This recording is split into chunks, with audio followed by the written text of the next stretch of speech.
मैं एक हिंदू हूँ। आमतौर पर हम अपने धर्म को लेकर न असुरक्षित महसूस करते हैं और न ही अपनी आस्था किसी अन्य व्यक्ति पर थोपने का प्रयास करते हैं। हम सभी को उनके कर्म के नजरिए से देखते हैं, न कि धर्म से। लेकिन आजकल मेरे समाज और मेरी धार्मिक भावनाओं को ठेस पहुंचाना कुछ लोगों की आदत बन गई है। इंडिया की पहली प्लास्टिक सर्जरी इंडिया में हुई है, पता है किसकी? गणेश की। मैं मान गया कि पहली प्लास्टिक सर्जरी आपने करी है, इंडिया में हुई है, तो ठीक से तो कर लेते।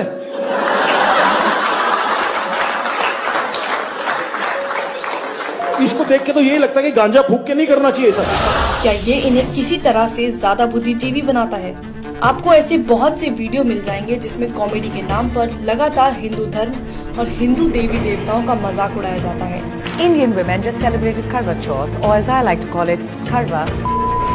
और सबसे ज्यादा अचरज की बात तो ये है कि इनकी कॉमेडी में जो आम बात है वह हिंदू है। like इसमें हिंदुओं को जिंदा जला दिया। like, fuck, that's bad.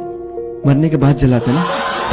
ये लोग मेरी धार्मिक भावनाओं को ठेस पहुंचाते हैं और लोगों को मेरे ही धर्म के बारे में झूठी बातें बताकर मेरे ही भगवान को नीचा दिखाते हैं और उम्मीद करते हैं कि मैं इनकी घटियापन पर हंसूं। गणपति बाप्पा मोरिया, शीला की जवानी, गणपति बाप्पा मोरिया, मुंडी है हरामी।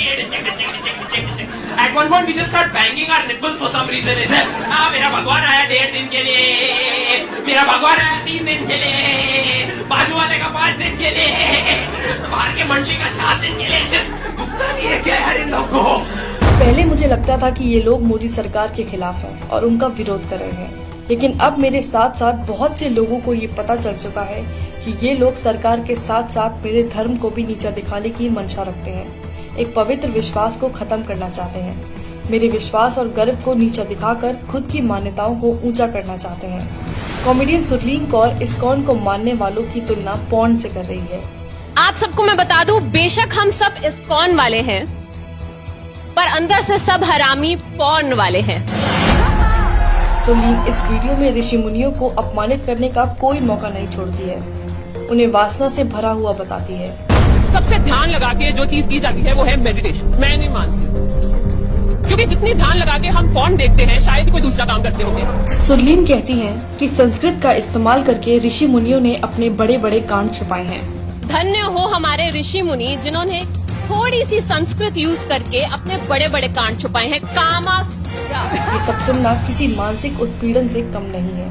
कॉमेडियन मुनव्वर फारूकी खुलेआम मंच से भगवान राम और माता सीता के लिए अभद्र भाषा का इस्तेमाल कर रहा है। लाइक अगर भगवान को रिस्पॉन्स करें, वो गाना कैसा है ना, लाइक मेरा पिया अगर है और राम जी डोंट गिव। मेरा पिया घर है, राम जी लाइक मैं 14 साल से खुद घर नहीं गया। एंड अगर सीता ने सुन लिया तो वो तो डाउट करेगी। और सामने बैठे दर्शक बेशर्मों की तरह अपने ही भगवान पर हो रही अभद्रता पर हंस रहे हैं। इनके लिए कितना आसान है हिंदू देवी देवताओं का मजाक उड़ाना, लेकिन जब बात किसी और धर्म की आती है तो इनकी जुबान पर ताला लग जाता है। मुझे समझ नहीं आता कि इन लोगों को हिंदुत्व और मोदी सरकार एक दूसरे के पर्याय क्यों लगते हैं और राजनीतिक पार्टी का मजाक उड़ाने की आड़ में मेरे धर्म का मजाक क्यों बनाते हैं। मैंने तो नहीं देखा कि मेरे धर्म ने दुनिया में किसी को कभी भी हानि पहुंचाई हो। मेरा एक ऐसे परिवार में जन्म हुआ है जहां मेरी माँ आस्तिक है और रामायण पढ़ती है। हम गीता का पाठ करते हैं। हम छोटा गणेश और महाभारत देखकर बड़े हुए हैं। ये मेरी खूबसूरत यादें हैं जो बहुतों के साथ मैंने साझा की है। हम सब जानते हैं कि हिंदुओं का इतिहास ऐसा नहीं है जहाँ किसी का कभी उत्पीड़न किया गया हो, लेकिन ये लोग अभिव्यक्ति की आजादी के नाम पर हर दिन मेरी आस्था को कुचलते हैं। ये लोग कलात्मक आजादी की बात करते हैं, लेकिन इनकी कलात्मक आजादी तब कहाँ चली जाती है जब बात किसी दूसरे धर्म की हो। क्या केवल हिंदू देवी देवताओं का ही मजाक उड़ाना सेकुलरिज्म है? हमारे भगवान ने इंडिया से श्रीलंका ब्रिज बना दिया उस समय बिना LNT के। क्या अभिव्यक्ति की आजादी के अधीन केवल हिंदू देवी देवता ही आते हैं? क्या इन लोगों ने सिर्फ हिंदुओं की धार्मिक भावनाओं को ठेस पहुंचाने और हिंदू देवी देवताओं का अपमान करने का बीड़ा उठाया हुआ है? मेरे ख्याल से एक कॉमेडियन का काम मजाकिया चुटकुले बनाना है जिसे लोग सच में समझ पाएं और जिससे उनका मनोरंजन हो, लेकिन मनोरंजन के नाम पर केवल एक धर्म की आस्था और मान्यताओं को गाली देना, उसको लेकर भद्दे शब्दों का इस्तेमाल करना, ये किस प्रकार की कॉमेडी है। और विडंबना की बात तो ये है कि ऐसा करने के बाद भी अंत में ये लोग हिंदुओं को ही असहिष्णु घोषित कर देते हैं।